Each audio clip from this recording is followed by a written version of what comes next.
Hi, I'm Jason Debly, and tonight's whiskey review is Lagavulin 16-year-old single malt Scotch. Here it is, Lagavulin. Lagavulin is a classic single malt.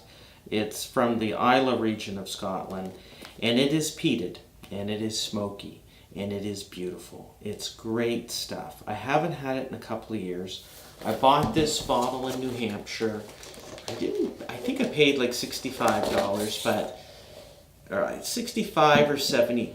I shouldn't say what the price is, but I didn't pay a lot. It was New Hampshire, one of my favorite American states.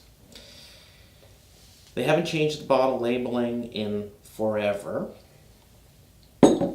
Cork stopper. And I want to add that the quality of the cork is really good. Really good. I mean, it really seals it well. Once in a while with cheap single malts, I find that the quality of the closure is not very good. We're going to do a tasting, and we're going to do it neat. I've had it with water, and I found the water makes it a little bit too spicy. A little more about Lagavulin. The color. The color is artificial, E150A, a bit is added. This brand is, or the distillery is owned by Diageo, and they tend to add a bit of E150A, or artificial caramel coloring, to all of their spirits. In addition, it is chill filtered, so it's not non-chill filtered. That being said, let's try it out here.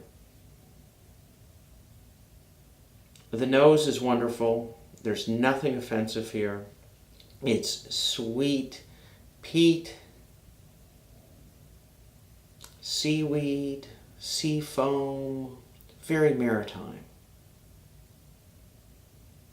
Maybe a bit of vanilla. It's just totally non-offensive.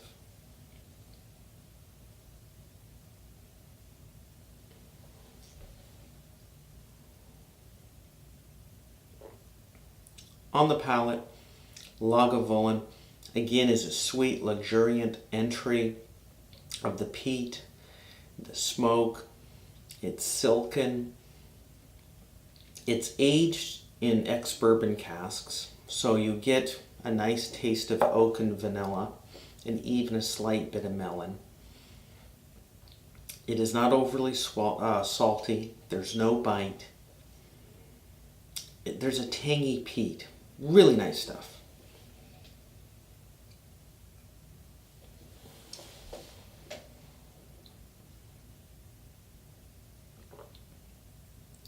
On the finish, it's drying, iodine, seaweed, all of those typical Islay flavors. But what I like about Lagavulin is, if you're not familiar with Islay whiskies and you want to put your feet into that body of spirit, Lagavulin is a good single malt to start with. It's not the easiest or gentlest of malts, but it is certainly not the most robust phenolic like, say, Ardbeg and Laphroaig. There's a nice sweet tang to this malt. It brings you back. It's like a Beatles riff, like Day Tripper, that just keeps you coming back for more.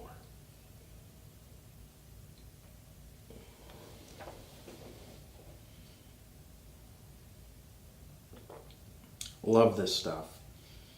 Haven't had the bottle in a couple of years, and I enjoy it just as much as I did in the past.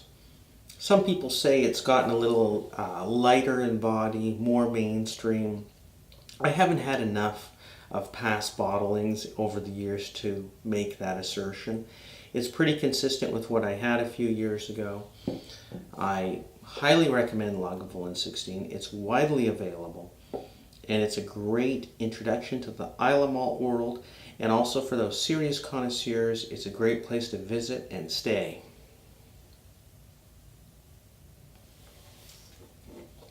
One last comment. You can have this with water.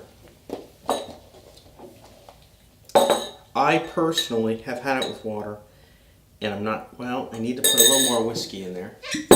I've had it with water, and I find when you add water to this whiskey, you're going to make it a bit spicy. And I don't find the spiciness as great as when it's just neat.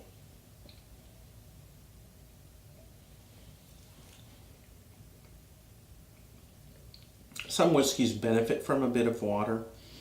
There's a recent publication out, or pseudoscience publication, saying that if you add water to your whiskey, it's going to become more complex.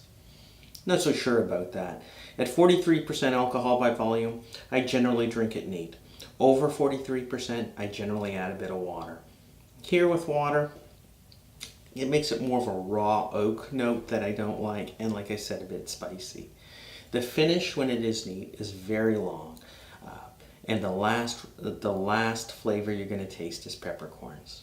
Again, Lagavulin 16, highly recommend it. Thank you for tuning in. Cheers.